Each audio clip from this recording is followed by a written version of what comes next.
Mach-IV is not a household name in the Marvel Universe, but behind the armor lies one of Marvel's most layered redemption arcs. The man beneath the suit is Abner Jenkins, a former supervillain known as the Beetle, who turned his life around to become a key member and sometimes leader of the reformed villain team known as the Thunderbolts. Over time, Abner upgraded his armored identity from Beetle to Mach-I, III, and eventually Mach-IV, each version representing not just an improvement in technology, but a step in his journey toward redemption. Abner Jenkins made his debut in Strange Tales No. 123, 1964, created by Stan Lee and Carl Burgos. Originally an aircraft mechanic, Jenkins grew frustrated with his mundane life and used his engineering genius to create a battle suit, becoming the villainous Beetle. He clashed with Spider-Man, Daredevil, and the Fantastic Four, often as a jobbing villain or hired gun. While smart and resourceful, Jenkins lacked a purpose greater than personal gain. That changed in the aftermath of the Onslaught event in the late 1990s, when Baron Zemo gathered a group of supervillains, including Jenkins, to form the Thunderbolts, posing as heroes in a world temporarily without the Avengers or Fantastic Four. Jenkins assumed the identity of Mach-I, disguising his Beetle armor and posing as a new armored hero.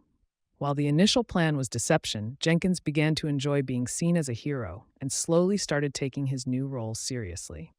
As the Thunderbolts evolved from a fake team into a real force for good, Jenkins was at the heart of that transformation.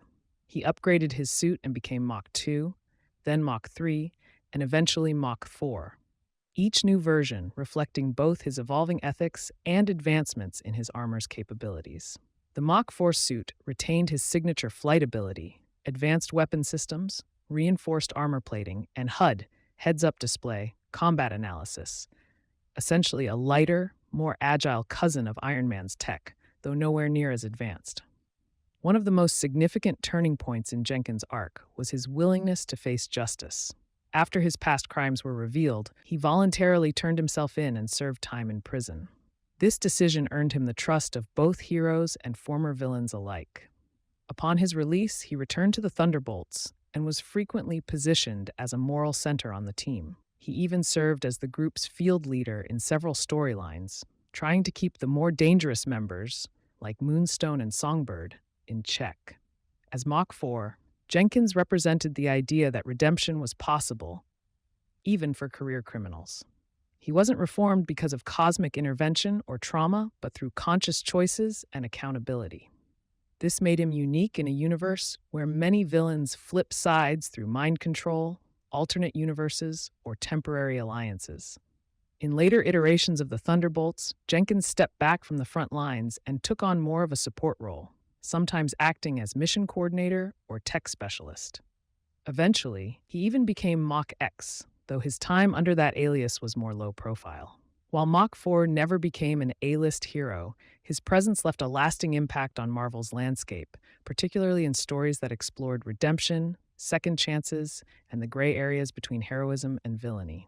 He is a perfect example of how Marvel often finds its most compelling stories not in the gods or aliens, but in the regular men who choose to change. Jenkins's journey from blue-collar mechanic to armored Avenger reflects the real-world struggle of owning your past and striving for better, even when no one is watching. As Marvel continues to explore grounded, character-driven narratives, figures like Mach-IV serve as poignant reminders that heroism isn't about where you start, but how far you're willing to fly to rise above.